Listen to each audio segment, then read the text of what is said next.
আয় দিদি, আয় তুই আমার রাধা মাধবের কাছে আয়। আয়, দাঁড়া এখানে, দাঁড়া। তুমি বলো ঠাকুর, সারাটা জীবন তোমাকে নিষ্ঠাভাবে পুজো করার এই প্রতিদান, এই দিন দেখায় তুমি আজকে আমাকে। আমার বোন একটা বাড়ি গিয়ে রোজগার করে এই সংসার চালিয়েছে, এটা শুনতে হলো আমায়। বলো বলো, তুমি এই যন্ত্রণা আমি সারা জীবন কি করে বয়ে বেড়াবো ঠাকুর? আমি কি করবো তুমি বলে দাও ঠাকুর, আমি কি করবো?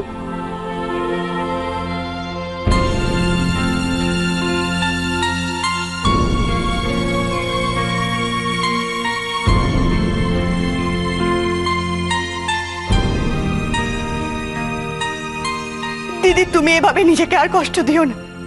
তুমি আমাকে শাস্তি দাও, যত শাস্তি দেবার তুমি আমাকে দাও দিদি।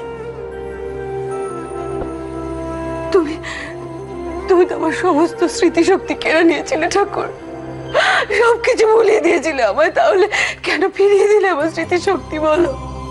এইসব শোনার জন্য আমার সবকিছু ভুলিয়ে দাও, সবকিছু ভুলিয়ে দাও। আমি আর কিচ্ছু মনে রাখতে চাই না।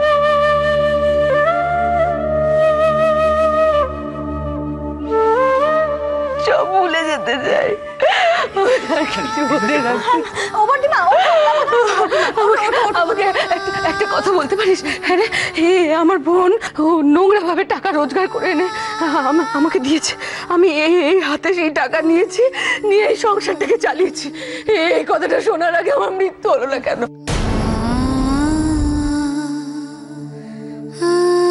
না না বর্দিমা, ওরকম বলতে নেই। বর্দিমা চুপ করো, চুপ করো বর্দিমা।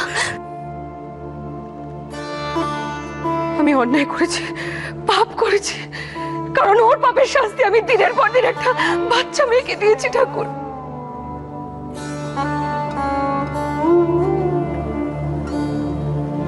মিছরি তো কোনো অন্যায় করেনি, ও শুধু এই সত্যিটাকে আড়াল করার চেষ্টা করেছিল যাতে এই সংসারে কোনো অশান্তি না আসে।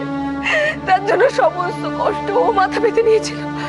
আর আমি আমি আমি ওকে মিথ্যেবাদী ভেবে আমি ওর সঙ্গে ভূতর ডিভোর্স করানোর জন্য উঠে পড়ে লেগেছিলাম। আমার মাথায় হাত দিয়ে বল, বল তুই আমার কথা রাখবি?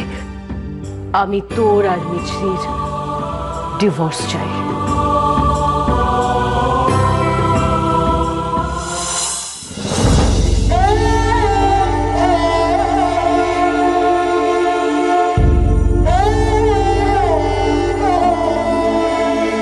দিদি, আমি এই দিনটার জন্য অপেক্ষা করেছিলাম, কবে তুমি আমায় শাস্তি দেবে।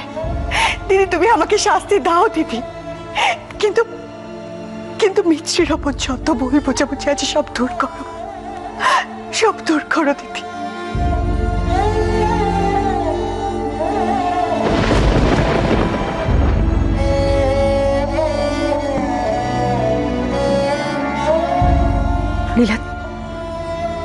নীলাদ্রি, আমার একটা কথা বলো।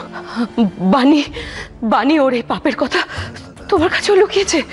ওকে তোমাকেও ঠকিয়েছে বলো?